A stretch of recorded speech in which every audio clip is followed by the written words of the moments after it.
Welcome back to the channel. If you're new to the channel, welcome to the channel. There's where my boiler used to be. The new one has arrived from Bobil Vans, which works off the diesel heater. I'm going to bring you along on the whole job, putting this in. Hopefully, it'll all go plain sailing. And there it is. That's our water heater. We'll find out exactly how this all goes in a minute. It's got little legs to stand on there, which I can screw down, which is brilliant.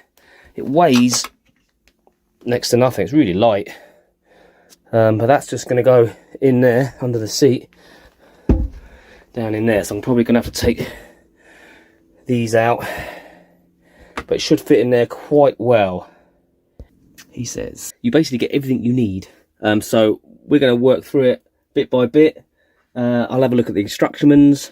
There is a YouTube video as well on their website which talks you through this, which is really handy, so I may refer to that, but we'll see how we get on, shall we?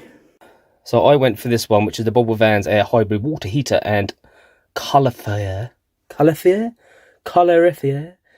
well, kit, which runs off of the diesel heater and off of the 12 volt as well, if I want it to. And then we got instructions here for the control panel, which comes with it, and obviously the installation instructions, which we're going to go through right now. So first off, it's basically your safety warnings and stuff like that. Make sure it can't tip up or fall over, stuff like that. You know, all your usual schmoodle John Doblays. There's a list of everything that's included in the kit, which is all there. It's a 10 litre, and if you scan that there, you can get a video which talks you through it, which is cool. So, tools we're going to need: pliers to fit the clamps, adjustable spanner set, scissors to cut the silicone hoses, small flat head and Phillips screwdriver, and a socket set. We've got all of that, which is cool. So we'll just take it step by step. I'll talk you through it as I do it. Here we go. All right, first job is to fit these barb fittings onto the tank with a washer underneath. So we've got this little green washer goes in there, and that is going to screw onto these two here on our tank. So I'll unscrew that. It says to do it hand tight first, and then quarter turn with a spanner. It says do not over tighten. Obviously when we do our leak test later, if we do need to give it another tweak, we can. So basically there, that's going to go on there. Sorry, that's going to go on there. Do it up hand tight, and then a quarter turn with a spanner, which we'll do in a sec. So that's that one on the hot, and on the cold you've got the overpressure valve, which I believe is this. So we've got them on hand tight. Just going to get our spanner, just give it a quarter of a turn. Just going to be, and that's pretty tight. Same with that one, on top of the valve, which is going to pull it all around. I can't get that. Yeah, that'll do for now. Okay. Just pulled all the stuff out of the box, and they've sent me some Haribos. Mrs. H loves them. Pulled everything out of the box with the water pump, because the next job is to assemble this. We've got some of the gubbins there, so I need to figure this one out. So here's our pump. We've got the pink silicone tubing here. It's going to go on there like that, onto this wide piece here like that, with our clips. So we've got clips in place there and there. That should just slot on there, which it does. Give it a twist. Lovely jubbly. And then just push our clip over. Voila. Right, next is to put the black pipe, 8mm I believe, onto the top of the pump there, the outlet of the pump. They don't tell you how much, but looking at the video, they've kind of done about that much. So I'm going to go for about that much. I don't think it matters. It doesn't say in the instructions exactly how much.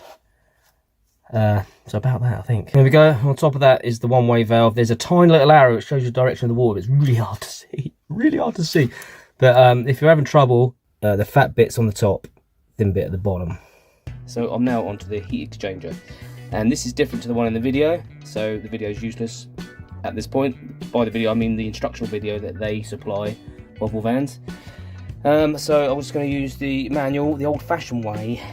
So first things first, we've got the heat exchange, and it says remove the 4 plastic blanking clips. Blanking plugs. These. So we take them off. Wash. Muss. Bingo. Mass. And the metal plugs as well. There's metal plugs, these. Okay. Are we getting rid of them all?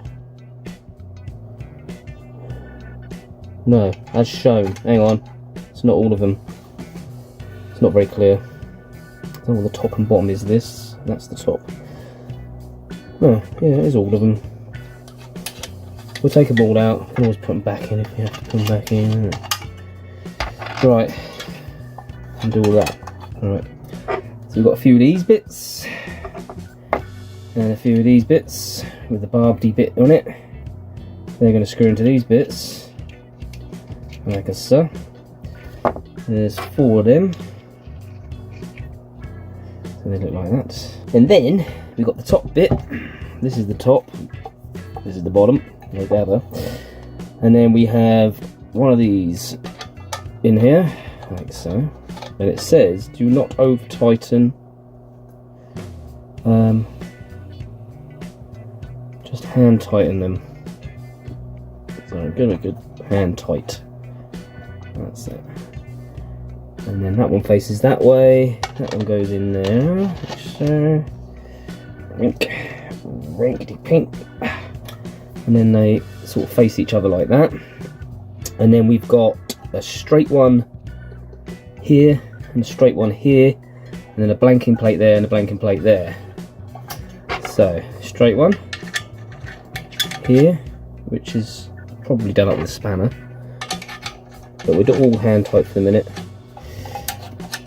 on there, like so, like so. This one in here, it's a metal blanking plate in there.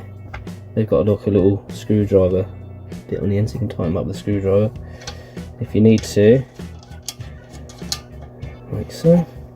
And then, once we've done all that, we need to put a piece of silicone hose across there. They're saying 5 centimeters. It's got measurements on that one, which is nice. So let's do that. That looks like that, as per instructions. Let's do the next bit. It's saying it's that way round because you've got the smaller side on the left and the bigger bit on the right. Okay, so that goes on there with a gasket. We've got a little got a gasket. Got a gasket. So then we're going to screw that on there. Okay, they're both the same by the looks of it. Yeah. The screw, gasket. So on this one, I'm going to drill this hole out here for the heat sensor to go in. 4.8 is the size I've gone for. So here goes.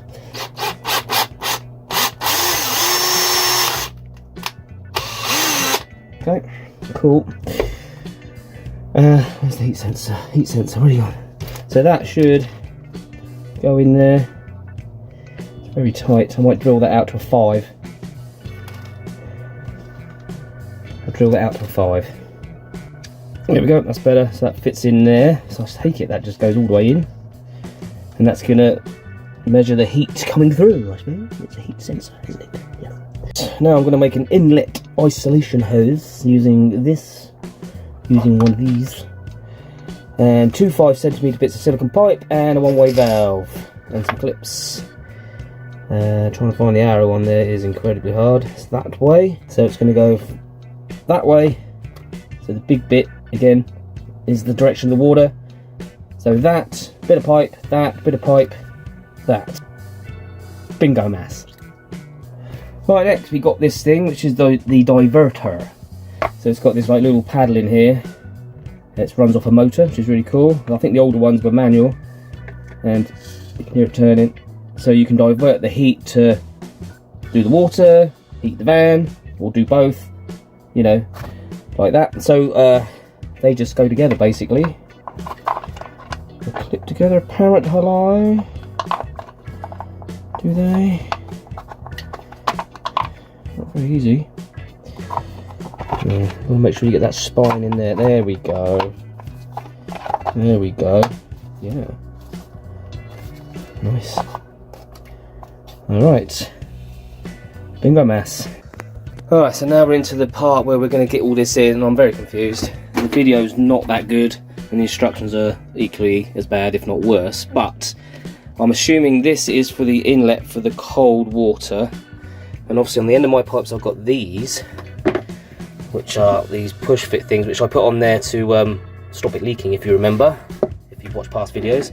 So basically I've got to get that to fit onto that, so I'm going to have to go down the hardware store and see if I can find something which is going to do that for us on both of those. I need two. The instructions are kind of giving you this, but I'm assuming that's for the cold water inlet. So best I could come up with at our local DIY shop is two of these. I bought two of those, which with push fit ends, but they also do them with threaded ends. Shame I didn't buy them before, but there you go. So I've had to buy them twice. So that goes on there, sorry, and that's going to go on there, and that's going to go on the cold water pipe, like so. There you go, and that looks something like that. Well, at the moment we're looking like that. I think I've got it all correct. I followed her video step by step. I think it's all going the right way. It kind of goes, cold water comes in across here, goes across to here, gets heated in there, gets put into the tank, comes out the tank, and then can circulate round. There's a pump down there, and that circulates it back round, and hot water comes out there as well and goes to the hot water feed to the taps, I think. Alright, it's looking really messy at the minute, but we're getting there. Unfortunately, because this has been done after the renovation, in hindsight the heater should have been that way around, but because we didn't need this at the time, heater's the wrong way around. But I've managed to do it. I've had to put the diverter on its side to get it to flow round. So we've got the outlet there. There's two outlets. I don't know what I'm going to do with this one. So the controller's going to go behind there. I need to move this out of the way. It's going to go up there in that gap there. So I'm going to need to move all this crap in a minute as well. Right, I've temporarily connected power. I've had to steal power from my USB lines. I've lost my USB sockets in the kitchen now and stuff. But it's working, it's on at the minute. So I'm going to go chuck some water in it, get it fired up. I need to get some connectors, because I've just kind of like twisted wires together, which is never a good idea. So I need to go get some proper connectors and things like that. But I just want to see if it works, and then I can tidy everything up, wiring everything, put the controller up there and all that stuff. So here goes. I'm going to put some water in the van. And there it is. Not the prettiest thing in the world, but it's all in and working. No leaky, which I likey. It's the pump, circulate the water around the heat exchange in there. You've got heat coming out. Well, we haven't at the moment because it's just on hot water.